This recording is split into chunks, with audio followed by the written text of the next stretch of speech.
ನಮಸ್ಕಾರ ಸ್ನೇಹಿತರೆ, ಕರ್ನಾಟಕ ಮ್ಯಾಟರ್ಸ್ನ ಮತ್ತೊಂದು ವಿಶೇಷ ಸಂಚಿಕೆಗೆ ನಿಮಗೆಲ್ಲ ಆತ್ಮೀಯ ಸ್ವಾಗತ. ಸ್ನೇಹಿತರೆ, ಭಾರತದಲ್ಲಿ ಎಲೆಕ್ಟ್ರಿಕ್ ವಾಹನಗಳ ಕ್ರಾಂತಿಯನ್ನೇ ಹುಟ್ಟು ಹಾಕಿದ ಹೆಸರು ಅಂದರೆ ಅದು ಓಲಾ ಎಲೆಕ್ಟ್ರಿಕ್. ಪೆಟ್ರೋಲ್ ಸ್ಕೂಟರ್ಗಳ ಆರ್ಭಟದ ನಡುವೆ ಇವಿ ಅಂದರೆ ಓಲಾ ಅನ್ನುವಷ್ಟರ ಮಟ್ಟಿಗೆ ಈ ಕಂಪನಿ ಜನರ ಮನಸ್ಸಲ್ಲಿ ಜಾಗ ಹಿಡಿದಿತ್ತು. ಆದರೆ ಈಗ ಅದೇ ಓಲಾ ಸಾಮ್ರಾಜ್ಯ ಅಲುಗಾಡ್ತಿದ್ಯಾ? ಓಲಾ ಕತೆ ಫಿನಿಶ್ ಆಯ್ತಾ? ಹೀಗೊಂದು ಪ್ರಶ್ನೆ ಈಗ ಹೂಡಿಕೆದಾರರನ್ನ ಮತ್ತು ಗ್ರಾಹಕರನ್ನ ಕಾಡ್ತಿದೆ. ಇದಕ್ಕೆ ಕಾರಣ ಓಲಾ ಎಲೆಕ್ಟ್ರಿಕ್ನ ಬಾಸ್ ಭವಿಷ್ ಅಗರ್ವಾಲ್ ಅವರು ತಮ್ಮ ಕಂಪನಿಯ ಷೇರುಗಳನ್ನು ಮಾರಿ ಸಾಲ ತೀರಿಸುತ್ತಿದ್ದಾರೆ. ಹೌದು, ಕೇವಲ 3 ದಿನಗಳಲ್ಲಿ ಭವಿಷ್ ಅಗರ್ವಾಲ್ ಅವರು 100 ಕೋಟಿ ರೂಪಾಯಿ ಮೌಲ್ಯದ ಷೇರುಗಳನ್ನು ಮಾರಾಟ ಮಾಡಿದ್ದಾರೆ. ಇದರ ಪರಿಣಾಮ ಓಲಾ ಷೇರು ಮಾರುಕಟ್ಟೆಯಲ್ಲಿ ಪಾತಾಳಕ್ಕೆ ಕುಸಿದಿದೆ. ಇವತ್ತಿನ ವಿಡಿಯೋದಲ್ಲಿ ಓಲಾ ಎಲೆಕ್ಟ್ರಿಕ್ನಲ್ಲಿ ಏನಾಗ್ತಾ ಇದೆ, ಭವಿಷ್ ಅಗರ್ವಾಲ್ ಷೇರು ಮಾರಿದ್ದೇಕೆ ಮತ್ತು ಭಾರತದ ಇವಿ ಮಾರುಕಟ್ಟೆ ಹೇಗಿದೆ ಅನ್ನೋದನ್ನ ನೋಡೋಣ. ವಿಡಿಯೋ ಶುರು ಮಾಡೋದಕ್ಕೂ ಮೊದಲು ನೀವಿನ್ನೂ ನಮ್ಮ ಕರ್ನಾಟಕ ಮ್ಯಾಟರ್ಸ್ ಯೂಟ್ಯೂಬ್ ಚಾನಲ್ಗೆ ಸಬ್ಸ್ಕ್ರೈಬ್ ಆಗಿಲ್ಲ ಅಂದರೆ ದಯವಿಟ್ಟು ಸಬ್ಸ್ಕ್ರೈಬ್ ಆಗಿ ಬೆಲ್ ಐಕಾನ್ ಪ್ರೆಸ್ ಮಾಡಿ. ಸತತ 3 ದಿನ ಷೇರು ಮಾರಾಟ, ಭವಿಷ್ ಅಗರ್ವಾಲ್ ನಡೆಗೆ ಬೆಚ್ಚಿ ಬಿದ್ದ ಮಾರ್ಕೆಟ್. ಸ್ನೇಹಿತರೆ, ಓಲಾ ಎಲೆಕ್ಟ್ರಿಕ್ನ ಸ್ಥಾಪಕ ಭವಿಷ್ ಅಗರ್ವಾಲ್ ಕಳೆದ 3 ದಿನಗಳ ಕಾಲ ಸತತವಾಗಿ ತಮ್ಮ ಕಂಪನಿಯ ಷೇರುಗಳನ್ನು ಮಾರಾಟ ಮಾಡಿದ್ದಾರೆ. ಡಿಸೆಂಬರ್ 17, 18 ಮತ್ತು 19ರಂದು 100 ಕೋಟಿ ರೂಪಾಯಿಯ ಷೇರುಗಳನ್ನು ಮಾರಿದ್ದಾರೆ. ಒಟ್ಟು 2.2% ಷೇರುಗಳನ್ನು ಮಾರಾಟ ಮಾಡಿದ್ದು, ಇದರಿಂದ ಅವರಿಗೆ ಸುಮಾರು 324 ಕೋಟಿ ರೂಪಾಯಿ ಸಿಕ್ಕಿದೆ.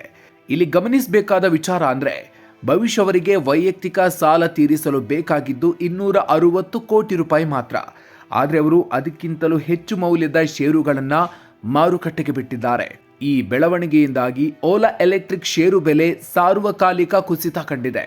ಕಳೆದ ಆಗಸ್ಟ್ನಲ್ಲಿ 157 ರೂಪಾಯಿ ಇದ್ದ ಷೇರು ಬೆಲೆ ಈಗ ಬರೋಬ್ಬರಿ 80% ಬಿದ್ದು 31 ರೂಪಾಯಿಯ ಆಸುಪಾಸಿಗೆ ಬಂದು ನಿಂತಿದೆ. ಒಂದು ಕಾಲದಲ್ಲಿ 69,000 ಕೋಟಿ ರೂಪಾಯಿ ಇದ್ದ ಈ ಕಂಪನಿಯ ಮಾರುಕಟ್ಟೆ ಈಗ ಕೇವಲ 13,000 ಕೋಟಿ ರೂಪಾಯಿಗೆ ಇಳಿದಿದೆ. ಸಾಲ ತೀರಿಸೋಕೆ ಷೇರು ಮಾರಾಟನ? ಕಂಪನಿ ಹೇಳೋದೇನು? ಸ್ನೇಹಿತರೆ, ಕಂಪನಿಯ ಪ್ರವರ್ತಕರೇ ಹೀಗೆ ಷೇರು ಮಾರಿದ್ರೆ ಜನರಿಗೆ ಭಯ ಬರೋದು ಸಹಜ. ಆದರೆ ಇದಕ್ಕೆ ಓಲಾ ಎಲೆಕ್ಟ್ರಿಕ್ ಒಂದು ಸ್ಪಷ್ಟನೆ ಕೊಟ್ಟಿದೆ. ಭವಿಷ್ ಅಗರ್ವಾಲ್ ಅವರು ವೈಯಕ್ತಿಕವಾಗಿ ಸುಮಾರು 260 ಕೋಟಿ ರೂಪಾಯಿ ಸಾಲ ಪಡೆದಿದ್ರು.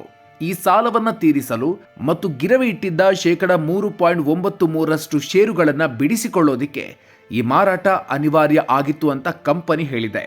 ಇದು ಕೇವಲ ವೈಯಕ್ತಿಕ ಸಾಲ ತೀರಿಸುವ ಪ್ರಕ್ರಿಯೆ. ಕಂಪನಿಯ ಭವಿಷ್ಯದ ಮೇಲೆ ಅಥವಾ ಕಾರ್ಯಾಚರಣೆ ಮೇಲೆ ಇದರಿಂದ ಪರಿಣಾಮ ಇಲ್ಲ ಅಂತ ಓಲಾ ಸಮರ್ಥಿಸಿಕೊಂಡಿದೆ.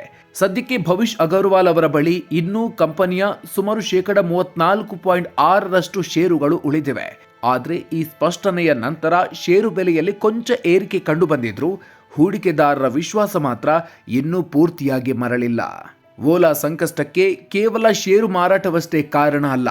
ಕಂಪನಿಯ ಆರ್ಥಿಕ ವರದಿಯು ನಿರಾಶಾದಾಯಕ ಆಗಿದೆ. ಈ ವರ್ಷದ ಸೆಪ್ಟೆಂಬರ್ ತ್ರೈಮಾಸಿಕದ ವರದಿ ಪ್ರಕಾರ ಕಂಪನಿಯ ಆದಾಯದಲ್ಲಿ ಬರೋಬ್ಬರಿ 43% ಕುಸಿತ ಆಗಿದೆ.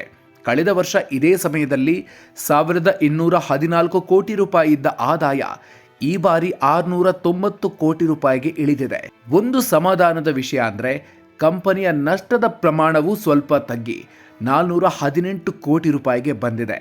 ಆದರೆ ಒಟ್ಟಾರೆ ಮಾರಾಟ ಮತ್ತು ಆದಾಯದಲ್ಲಿನ ಈ ಇಳಿಕೆ ನಿಜಕ್ಕೂ ಆತಂಕಕಾರಿ ವಿಚಾರ. ಸ್ನೇಹಿತರೆ, ಒಂದು ಕಾಲದಲ್ಲಿ ಎಲೆಕ್ಟ್ರಿಕ್ ದ್ವಿಚಕ್ರ ವಾಹನ ಮಾರುಕಟ್ಟೆಯಲ್ಲಿ ಓಲಾ ನಂಬರ್ 1 ಸ್ಥಾನದಲ್ಲಿತ್ತು. ಆದರೆ ಈಗ ಎಷ್ಟರ ಮಟ್ಟಿಗೆ ಕುಸಿದಿದೆ ಅಂದರೆ ನವೆಂಬರ್ ಮತ್ತು ಡಿಸೆಂಬರ್ ತಿಂಗಳ ಮಾರಾಟದಲ್ಲಿ ಅದು 5ನೇ ಸ್ಥಾನಕ್ಕೆ ತಳ್ಳಲ್ಪಟ್ಟಿದೆ. ವಾಹನ್ ಪೋರ್ಟಲ್ನ ಮಾಹಿತಿ ಪ್ರಕಾರ ಡಿಸೆಂಬರ್ 1ರಿಂದ 15ರವರೆಗಿನ ಮಾರಾಟದಲ್ಲಿ ಟಿವಿಎಸ್ 13,297 ಸ್ಕೂಟರ್ಗಳನ್ನು ಮಾರಿ ನಂಬರ್ 1 ಸ್ಥಾನದಲ್ಲಿದೆ. ಬಜಾಜ್ ಆಟೋ 2ನೇ ಸ್ಥಾನದಲ್ಲಿದ್ದು 9,524 ಸ್ಕೂಟರ್ಗಳನ್ನು ಮಾರಾಟ ಮಾಡಿದೆ. ಏಥರ್ ಎನರ್ಜಿ 8,376 ಸ್ಕೂಟರ್ಗಳನ್ನು ಮಾರಿದ್ದು 3ನೇ ಸ್ಥಾನದಲ್ಲಿದೆ. ಹೀರೋ ವಿಡಾ 5,418 ಸ್ಕೂಟರ್ಗಳ ಮಾರಾಟದೊಂದಿಗೆ 4ನೇ ಸ್ಥಾನದಲ್ಲಿದೆ. ಆದರೆ ಓಲಾ ಎಲೆಕ್ಟ್ರಿಕ್ ಕೇವಲ 3,079 ಸ್ಕೂಟರ್ಗಳನ್ನು ಮಾರಿದ್ದು 5ನೇ ಸ್ಥಾನಕ್ಕೆ ಕುಸಿದಿದೆ. ಟಿವಿಎಸ್ ಮತ್ತು ಬಜಾಜ್ಗಳ ಅಬ್ಬರದ ಮುಂದೆ ಓಲಾ ಮಂಕಾದಂತೆ ಕಾಣ್ತಿದೆ. ಸರ್ವಿಸ್ ಸಮಸ್ಯೆಗಳು ಮತ್ತು ಗ್ರಾಹಕರ ದೂರುಗಳು ಓಲಾ ಬ್ರ್ಯಾಂಡ್ ಮೇಲೆ ಪರಿಣಾಮ ಬೀರಿವೆ ಅನ್ನೋದು ತಜ್ಞರ ಅಭಿಪ್ರಾಯ. ಹಾಗಾದ್ರೆ ಓಲಾ ಕತೆ ಇಲ್ಲಿಗೆ ಮುಗಿತಾ?